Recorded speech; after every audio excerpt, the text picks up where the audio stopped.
নমস্কার, আমি অংশুমান। আমার পূজাঞ্জলি চ্যানেলে আপনাদেরকে স্বাগত জানাই। আজ শুভ মহালয়া। এই মহালয়া অমাবস্যা পর্যন্ত পিতৃপক্ষ চলছে। অমাবস্যার পর থেকে দেবীপক্ষের সূচনা হবে। তাই আজ নবরাত্রি ব্রত ও নবদুর্গা সম্বন্ধে কিছু বলার চেষ্টা করছি। মহালয়া অমাবস্যার পরের দিন শুক্লা প্রতিপদ তিথি থেকে মহানবমী পর্যন্ত 9 রাত্রি ব্যাপী দেবী দুর্গার 9টি রূপ ও শক্তির যে আরাধনা করা হয় সেটিই নবরাত্রি ব্রত। দেবীর আবির্ভাবের পর দেবী দুর্গার 9টি রূপের নামকরণ করেছিলেন পিতামহ ব্রহ্মা। 9টি নামের 9টি বৈচিত্র্যময় রূপভেদ ও শক্তি। এরা প্রত্যেকেই দেবী দুর্গার 9টি কায়াব্যূহ মূর্তি। এই 9টি নামের উল্লেখ আছে শ্রী শ্রী চণ্ডীর দেবী কবচে। পিতামহ ব্রহ্মা মার্কণ্ডেয় মুনিকে বলেছেন, প্রথমং শৈলপুত্রীতি, দ্বিতীয়ং ব্রহ্মচারিণী, তৃতীয়ং চন্দ্রঘণ্টেতি, কুষ্মাণ্ডেতি চতুর্থকম, পঞ্চমং স্কন্দমাতেতি, ষষ্ঠং কাত্যায়নী তথা সপ্তমং কালরাত্রিতি, মহাগৌরীতি ষষ্ঠমম, নবমং সিদ্ধিদাত্রী চ নবদুর্গা প্রকীর্তিতা। উক্তন্নেতানি নামানি ব্রহ্মণৈব মহাত্মনা।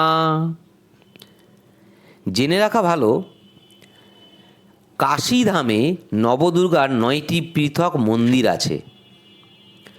নবরাত্রির সময় প্রতিপদ থেকে নবমী পর্যন্ত 9 দিনে যথাক্রমে শৈলপুত্রী থেকে সিদ্ধিদাত্রী মন্দিরে প্রতিদিন দেবীর মহা ধুমধামে পূজা হয় এবং দর্শনার্থীদের ভিড়ও হয় চোখে পড়ার মতো। এরপর আসছি নবদুর্গার সংক্ষিপ্ত পরিচয় ও তাৎপর্য। 1 নম্বর, প্রথমে শৈলপুত্রী।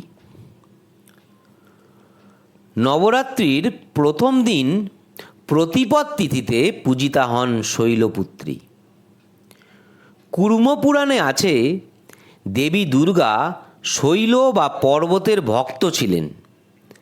তাই পর্বতরাজ হিমালয়ের কন্যারূপে জন্ম শৈলপুত্রী নামে খ্যাতা হন।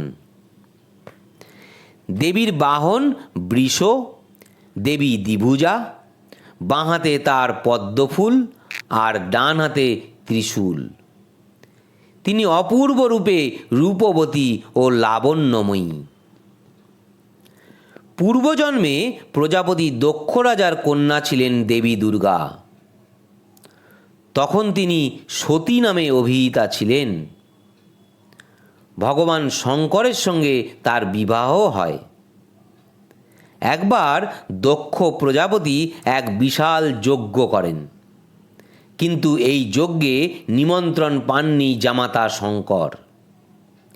এই অপমান সহ্য করতে না পেরে বিনা নিমন্ত্রণে যজ্ঞস্থলে এসে সতী দেহত্যাগ করেন।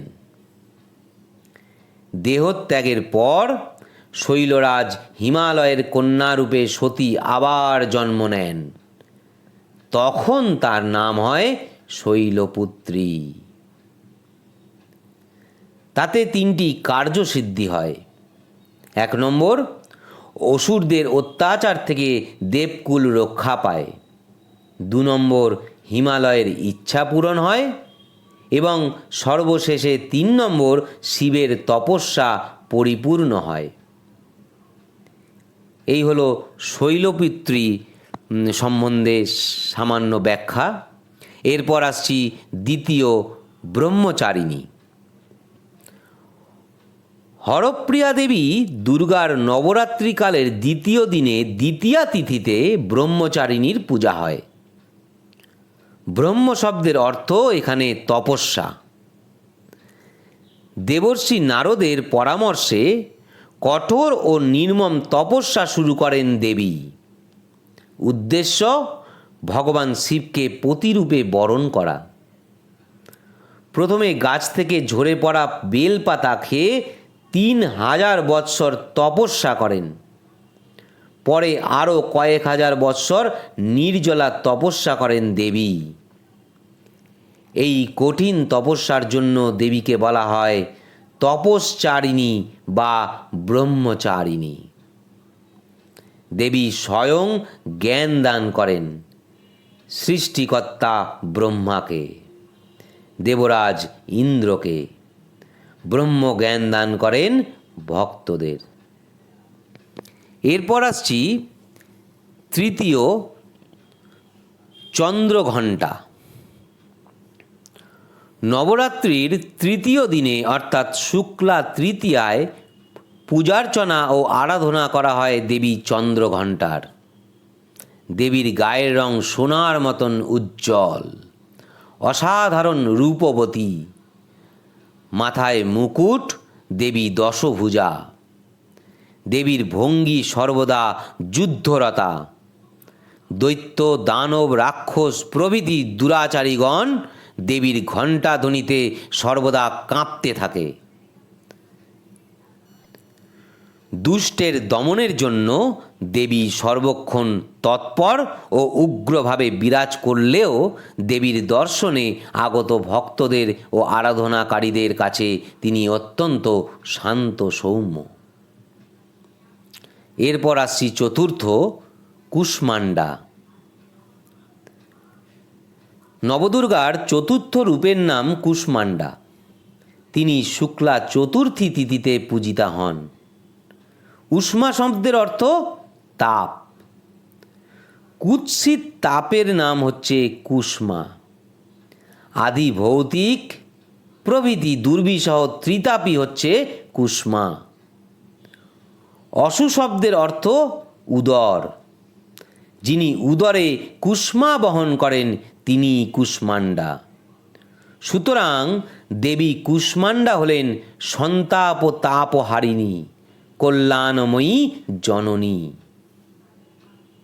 এরপর আসছি পঞ্চম স্কন্দমাতা। পুরাণে নবদুর্গা পর্বে দেবী দুর্গার পঞ্চম রূপটি হল স্কন্দমাতা।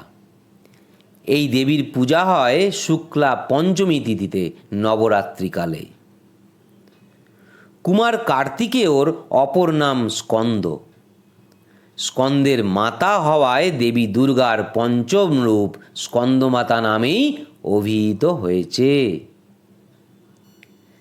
দেবীর বিগ্রহে মাতৃ করে অবস্থান করছেন স্বয়ং কার্তিকেয় বালক রূপে। তার 6টি মাথা আর 4টি হাত। দেবী পদ্মের ওপর বসে আছেন। তিনি সূর্যমণ্ডলের অধিষ্ঠাত্রী দেবী। এই দেবীর উপাসনা করলে তেজ, অলৌকিক শক্তি ও কান্তি বৃদ্ধি পায়। দেবী সর্বসময় সাধকের যোগক্ষেম বহন করেন।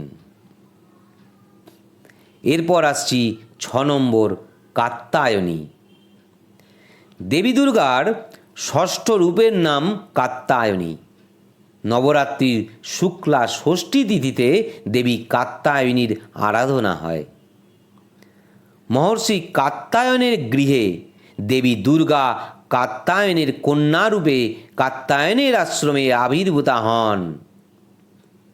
মহিষাসুরকে বধের জন্য দেবতাদের সম্মিলিত আহ্বানে সাড়া দিয়ে দেবী সেখানে আবির্ভূতা হন। বৃন্দাবন এক মহাপীঠ। দেবী সেখানে কাত্যায়নী রূপে বিরাজিতা। তিনি সেখানে কৃষ্ণ ভক্তি দান করেন, তাই তার অপর নাম ভক্তিদা। চণ্ডীতে দেবীর সুখদা ও মোক্ষদা এই দুটি স্বরূপের কথা স্পষ্টভাবে বলা হয়েছে।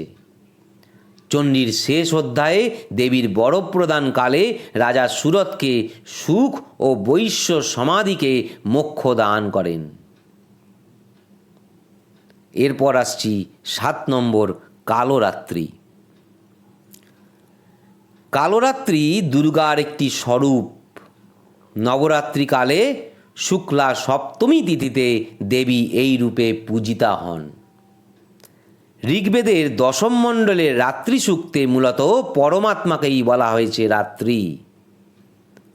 পরমাত্মা আর পরব্রহ্ম এক ও অভিন্ন, সুতরাং পরব্রহ্মই রাত্রি।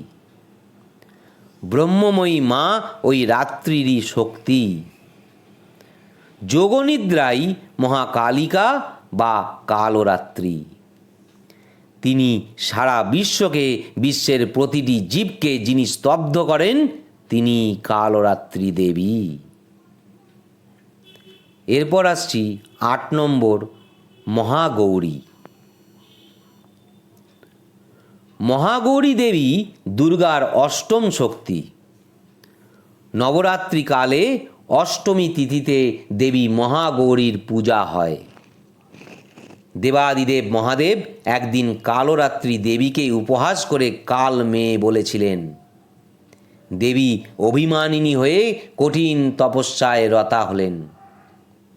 তপস্যার প্রভাবে দেবী নিজের কাল বরণ দিলেন স্বামীকে, আর নিজে হলেন গৌরী। শুধু গৌরী নন, মহাগৌরী, বিদ্যুৎ বর্ণা।